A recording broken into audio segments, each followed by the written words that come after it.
안녕하세요. 시대정신연구소입니다.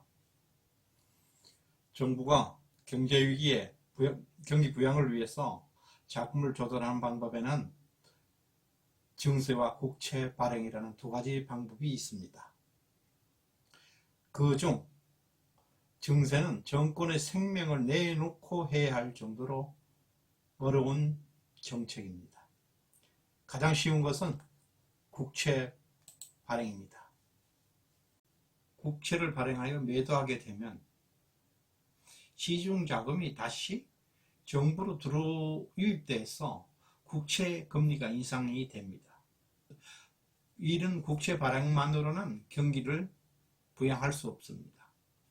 3월에 두 번의 서킷 브레이크가 발동되면서 글로벌 주식 시장이 폭락하게 된 이유도 미국의 이런 국채 발행만으로는 위기 탈출이 안 된다는 것을 시장이 알고 있었기 때문에 폭락한 것입니다.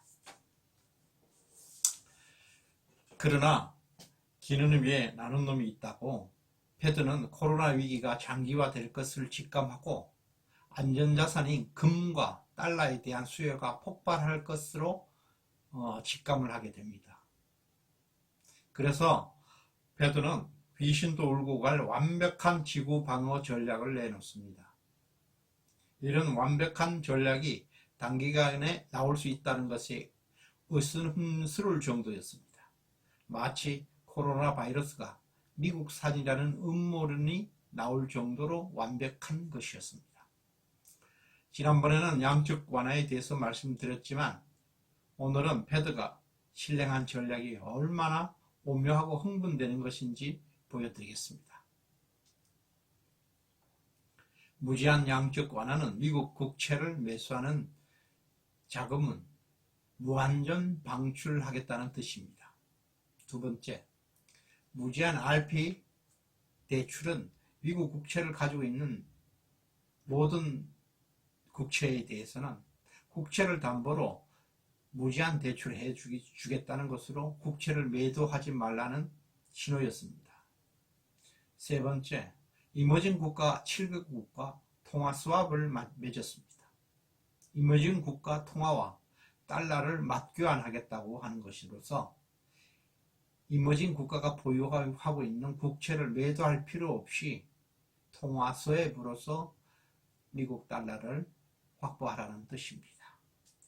네 번째, 일본 정부는 일본 연기금관리공단에다가 미국 국채를 매입할 수 있는 한도를 늘려줬습니다.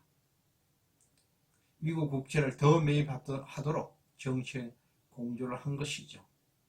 다섯 번째, 일드 캡이라는 것을 통해서 미국 국채 금리 바운다리를 일정한 상한선을 유지하는 가이드라인을 제시했습니다.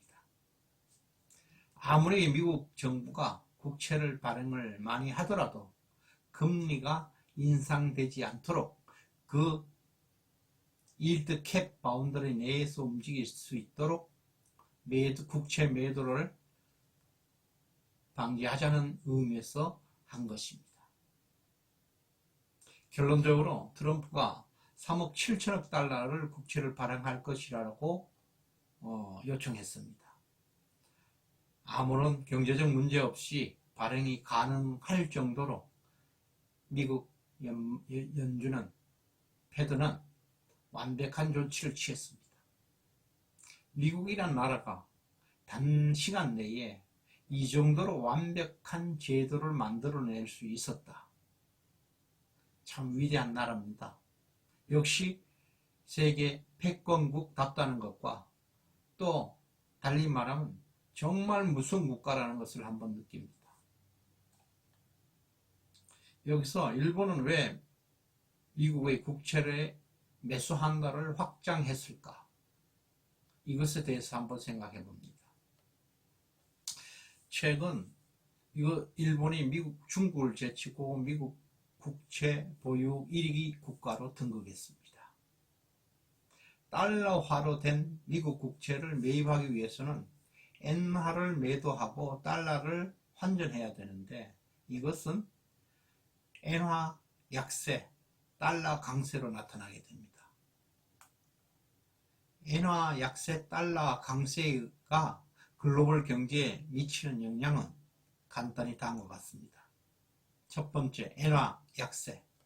엔화 약세는 일본의 수출 경쟁력을 높여줍니다. 그래서 그렇게 함으로써 가뜩이나 어려운 이머징 국가, 신흥공업 국가는 일본의 수출 경쟁이 증가됨으로 해서 상대적으로 수출이 감소하게 되고 수출에 어려움을 겪게 됩니다. 두 번째, 달러 강세라는 것은 이머징 국가에서 외환 위기를 겪을 만큼 치명적입니다. 이머징 국가는 원래 자본이 없는 나라로서 달러 빚을 내어서 공장을 짓고 설비 투자를 하게 되어서 거기서 나온 생산품을 수출하여 경제 성장을 하는 나라들입니다. 이런 나라들에게 달러 강세가 덮치게 되면 엔화 약세로 인해서 수출길이 막혔는데도 또 달러 강세라는 이중으로 덮어지면 빚을 내서 공장을 지었는 달러 빚이